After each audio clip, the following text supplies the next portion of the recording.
नमस्कार। ओम नमो भगवते वासुदेवाय। आज आमे पुणी एकाठी होइछे श्रीमद् भगवद गीतार गभीर ज्ञान भीतर को टिके पशिवा पाई।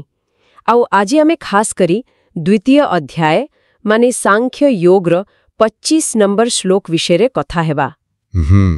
एटा बहुत गुरुत्वपूर्ण श्लोक। हाँ, ए जो ज्ञान अछि एटा तो सेतेबेले कुरुक्षेत्र युद्ध भूमि रे भगवान श्री कृष्ण निजे अर्जुन को देइथिले। हाँ, जेतेबेले अर्जुन पूरा मोहरे पड़ी जाइथिले। एकदम। आउ ए ज्ञान खाली सेतेबेले अर्जुनंको पाई नुहे, मते लागुछि आम समस्तंको पाई आजि भी सेतिकी जरूरी। निश्चय निश्चय। तेबे आजि आमे चेष्टा करिबा ए श्लोकर गभीरता को बुझिबा पाई, केमिति एहा अर्जुनंको दुख दूर कला आउ आम जीवनरे भी केमिति कामरे आसी पारिबो। तेणु पूरा आलोचनाटा शुणिबाको अनुरोध, कारण प्रतिटी अंश गुरुत्वपूर्ण। हाँ, सेटा ठीक। आउ जदि एमिति आध्यात्मिक कथा शुणिबाकू भल लागे तेबे आम चैनल को सब्सक्राइब करिबाकू भूलिबेनी। तेबे आसंतु आगोटे श्लोकटी शुणिबा। अव्यक्तोयम अचिन्त्योयम अविकार्योयम उच्यते तस्मादेवं विदित्वेनं नानुशोचितुमर्हसि। 25। बहुत गभीर कथा। एतिरे भगवान आत्मार तीनिटा मुख्य गुण कहउछंती। बहुत सूक्ष्म कथा। शब्दगुड़िक देखंतु। अव्यक्त माने जहा प्रकट नुहे, आम इंद्रिय को देखा जाएनी बा जना पड़ेनी। अयम माने एही आत्मा। तापरे अचिंत्य जहाकू चिंता करी हेबनी, माने आम कल्पना बाहरे। आउ अविकार्य जोंथरे किछि परिवर्तन बा विकार नाही। उच्यते माने कुहा जाए। शेष भागरे कहउछंती तस्मात् एवं विदित्वा एनम, तेणु एहाकू एहीपरि जानी सारी न अनुशोचितुमर्हसि, माने शोक करिबा आदौ उचित नुहे। अच्छा, तेबे सरल भाषा रे कहिले आत्मा हेउछि अव्यक्त, अचिन्त्य आउ अविकार्य। ए कथा जानिला परे आउ शोक करिवार किछि कारण नाही। हाँ, मोटामोटी एही है। किंतु एहार अर्थ बहुत गभीर लागुछि। अच्छा, प्रथम कथा हैला अव्यक्त। जदि आत्मा को आमे इंद्रिय जानि पारिबनी, देखि हेबनी, सुनी हेबनी, तेबे तार अस्तित्व अछि बोली आमे निश्चित हेबा केमिति? एटा खाली गोटे विश्वास नुहंत? हाँ, ए प्रश्नटा आसीबा स्वाभाविक, कारण आमे सबुबेले इंद्रिय उपरे निर्भर करूछु। किंतु देखंतु, वेदांत कहूची आत्मा को सीधा सड़क इंद्रिय रे जानी हुएनी सत, किंतु तार प्रभावरुता को अनुभव करी हुए। सबुठु बड़ प्रभाव कौन ना चेतना। ए जो जागृति भाव आम भितरे। शरीरर तो जड़ जिनस ना, किंतु आत्मा थिबारु ही ए शरीर चेतन हेउची। जेमिति बिजुली को आमे देखि पारुने, किंतु लाइट जलिले जानु जे हाँ बिजुली अछि। अच्छा, भलो उदाहरण। सेमिति ए शरीर रे जो चेतना अछि सेटा ही अव्यक्त आत्मार प्रमाण। आम ऋषि माने कौन खाली सुनिकी कहि दैछंती ना, सेमाने गभीर ध्यान समाधि रे एहाकू अनुभव करिसंती। तेणु एटा अंधविश्वास नुहे, एक अनुभूतिर सत्य। बुझिली। माने इंद्रिय जानि पारिबनी, किंतु तार प्रभाव जेमति कि चेतना सेटा अनुभव करि हबो।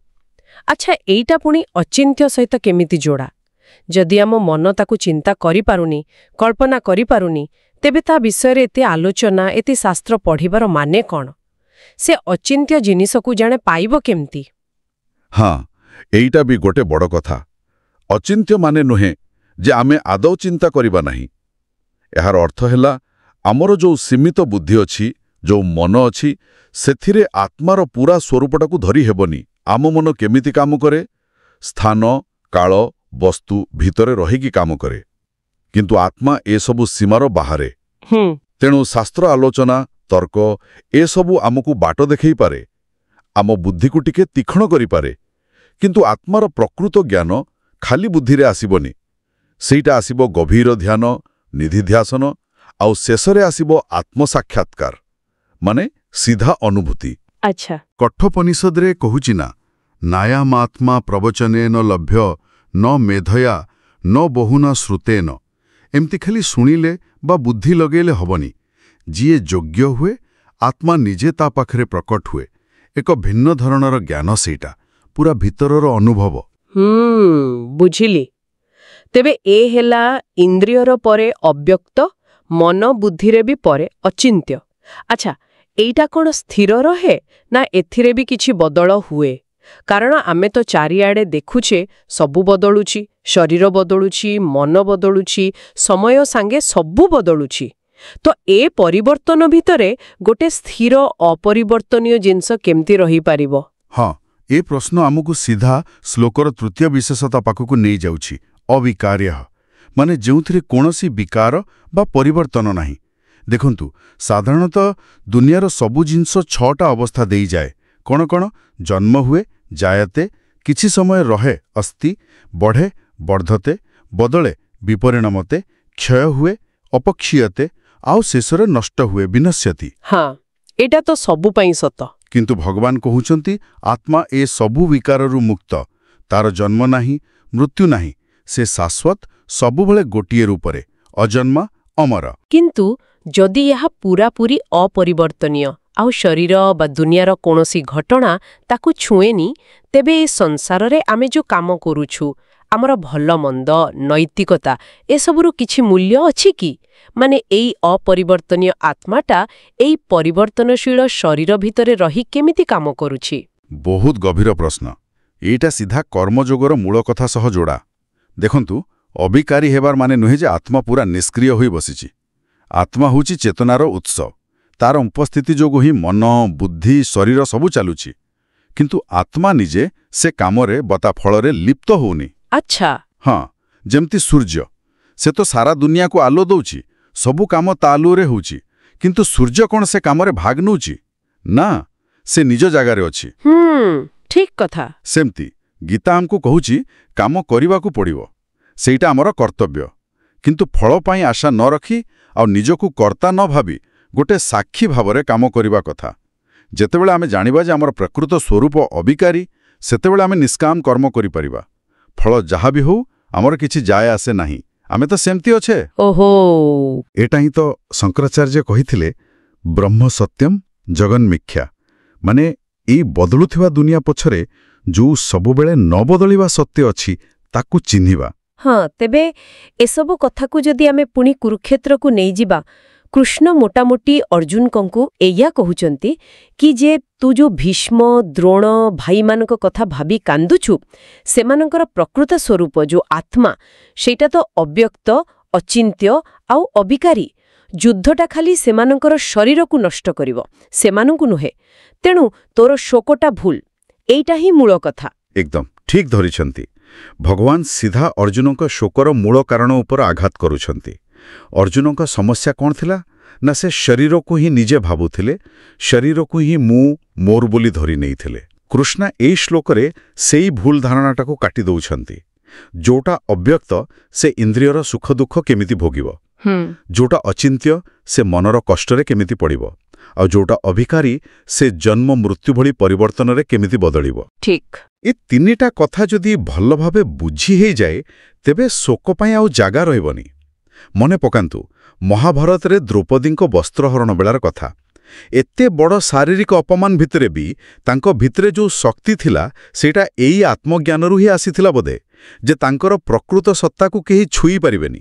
ବାଃ, ଏଇଟା ତ ସତରେ ବହୁତ ଶକ୍ତି ଦେଲା ଭଳି କଥା। କିନ୍ତୁ ଆମ ସାଧାରଣ ଜୀବନରେ ଯେତେବେଳେ ଆମେ କାହାକୁ ହରାଇ ବସୁ, ନିଜ ଲୋକଙ୍କୁ, ସେତେବେଳେ ଏଇ ଜ୍ଞାନ ମନେ ରଖିକି ଶୋକ ନ କରିବା ବହୁତ ବହୁତ କଷ୍ଟ ଲାଗେ। ଏ ଯୋଉ ଦାର୍ଶନିକ କଥା, ଏହାକୁ ଆମେ ପ୍ରକୃତ ଜୀବନରେ କେମିତି ଲଗେଇବା, କ'ଣ କରିହବ? ହଁ, ନିଶ୍ଚୟ କଷ୍ଟ। ଏଇଟା ଖାଲି ଥରେ ଶୁଣିଦେଲେ ହେଇଯିବନି, ଏଇଟା ଗୋଟେ ଅଭ୍ୟାସ, ଗୋଟେ ସାଧନା। ପ୍ରଥମ କଥା ହେଲା ଏଇ ଜ୍ଞାନକୁ ବାରମ୍ବାର ମନେ ପକାଇବା, ଏହା ଉପରେ ଚିନ୍ତା କରିବା, ମନନ କରିବା। ଦ୍ୱିତୀୟରେ ଏଇଟା ବୁଝିବାକୁ ହେବ ଯେ ଦୁଃଖ ହେବା, ଶୋକ କରିବାଟା ମଣିଷର ସ୍ୱଭାବ। କିନ୍ତୁ ଏ ଜ୍ଞାନ ଆମକୁ ସେ ଦୁଃଖରେ ପୁରା ବୁଡ଼ି ନ ଯାଇ ଟିକେ ଦୂରରୁ ସ୍ଥିତିଟାକୁ ଦେଖିବାରେ ସାହାଯ୍ୟ କରେ। ଆମେ ବୁଝିବାକୁ ଚେଷ୍ଟା କରିବା ଯେ ମୃତ୍ୟୁଟା ଗୋଟେ ଶେଷ ନୁହେଁ, ଗୋଟେ ପରିବର୍ତ୍ତନ ଖାଲି। ଯେମିତି ଆଗ ଶ୍ଲୋକରେ 22ରେ କହିଥିଲେ, ପୁରୁଣା ଲୁଗା ଛାଡ଼ି ନୂଆ ଲୁଗା ପିନ୍ଧିଲା ଭଳି। ଏଇ ବୁଝାମଣାଟା ଧୀରେ ଧୀରେ ଦୁଃଖର ଯନ୍ତ୍ରଣା କମ୍ କରେ, ମନକୁ ଶାନ୍ତ କରେ, ଧୈର୍ଯ୍ୟ ଦିଏ। ଆଉ ଭକ୍ତି, ଧ୍ୟାନ, ନିଃସ୍ୱାର୍ଥ ସେବା, ଏସବୁ ବାଟରେ ଆମେ ଧୀରେ ଧୀରେ ଆମର ସେଇ ଅସଲି ସ୍ୱରୂପ ସହ ଯୋଡ଼ି ହୋଇପାରିବା। ସେତେବେଳେ ବାହାର ଘଟଣା ଆଉ ବେଶୀ ପ୍ରଭାବ ପକାଇ ପାରିବନି। ହଁ, ଏଇଟା ନିଶ୍ଚୟ ଗୋଟେ ଲଗାତାର ଅଭ୍ୟାସର କଥା। ତେବେ ଆଜି ଆମେ ଯାହା ସବୁ କଥା ହେଲେ, ତାର ମୁଖ୍ୟ ସାର କ'ଣ ହେଲା?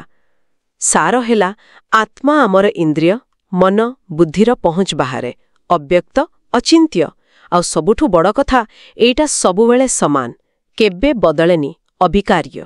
ହଁ ତେଣୁ ଶରୀର ନାଶ ହେଲେ ବା ଦୁନିଆର କିଛି କ୍ଷତି ହେଲେ ବେଶୀ ଦୁଃଖ କରିବା ବେଶୀ ଶୋକ କରିବା ଏଇଟା ଦେଖାଉଛି ଯେ ଆମେ ଆମର ପ୍ରକୃତ ସ୍ୱରୂପକୁ ଜାଣିନେ। ହଁ ଏକଦମ। ଏସବୁ ଆଲୋଚନା ପରେ ମୋ ମନରେ ଗୋଟେ ପ୍ରଶ୍ନ ଆସୁଛି ଯାହା ଟିକେ ଭାବିବା ଭଳି। ଯଦି ଆମେ ସତରେ ସେଇ ଅପରିବର୍ତ୍ତନୀୟ ସବୁବେଳା ରହିଥିବା ଆତ୍ମା ଯାହାକୁ ଏ ଦୁନିଆର କିଛି ଛୁଏଁନି ତାହେଲେ ଏ ଯୋଉ ଅସ୍ଥାୟୀ ଦୁନିଆରେ ଆମର ଏତେ ସମ୍ପର୍କ ଏତେ ଦାୟିତ୍ୱ ଏଗୁଡ଼ିକର ପ୍ରକୃତ ମାନେ କ'ଣ? ଆତ୍ମାର ଏ ଯୋଉ ନିତ୍ୟ ସ୍ୱରୂପ ଏହାକୁ ବୁଝିବା ପରେ ଆମର ଦୈନନ୍ଦିନ କାମ ଆମର ସମ୍ପର୍କ ଜୀବନର ସମସ୍ୟା ଏସବୁକୁ ଦେଖିବାର ନଜରିଆ କେମିତି ବଦଳିବ କଥା ଏଇଟା ଟିକେ ଭାବିବା ପାଇଁ। ବାଃ ନିଶ୍ଚିତ ଭାବରେ ଏକ ଗଭୀର ପ୍ରଶ୍ନ ଛାଡ଼ିଗଲେ। ଆଶା କରୁଛୁ ଆଜିର ଏ ଆଲୋଚନା ଶ୍ରୋତାମାନଙ୍କ ପାଇଁ କିଛି ନୂଆ ଦିଗ ଦେଇଥିବ।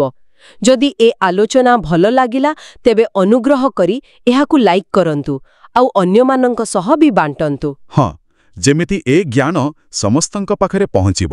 ଯାହା ଫଳରେ ଗୀତାର ଏ ମହାନ ବାର୍ତ୍ତା ଅଧିକ ଲୋକଙ୍କ ପାଖରେ ପହଞ୍ଚୁ ଆଉ ସମସ୍ତେ ଭଗବାନ ଶ୍ରୀକୃଷ୍ଣଙ୍କ ଆଶୀର୍ବାଦ ପାଆନ୍ତୁ। ଆଉ ନିଜର ଶ୍ରଦ୍ଧା ଜଣାଇବା ପାଇଁ କମେଣ୍ଟ ବକ୍ସରେ ଓମ୍ ନମୋ ଭଗବତେ ବାସୁଦେବାୟ ନିଶ୍ଚୟ ଲେଖନ୍ତୁ। ଆଗାମୀ ଆଲୋଚନାରେ ଆମେ ଗୀତାର ପରବର୍ତ୍ତୀ ଶ୍ଲୋକକୁ ନେଇ ଆସିବୁ। ସେ ପର୍ଯ୍ୟନ୍ତ ଆମ ସହିତ ଏମିତି ଯୋଡ଼ି ହୋଇ ରହିଥାନ୍ତୁ। ନମସ୍କାର। ନମସ୍କାର। ଆପଣ ଶୁଣୁଛନ୍ତି ରେଡିଓ ତୋଷାଳୀ ଆମ ମାଟିର ସ୍ୱର।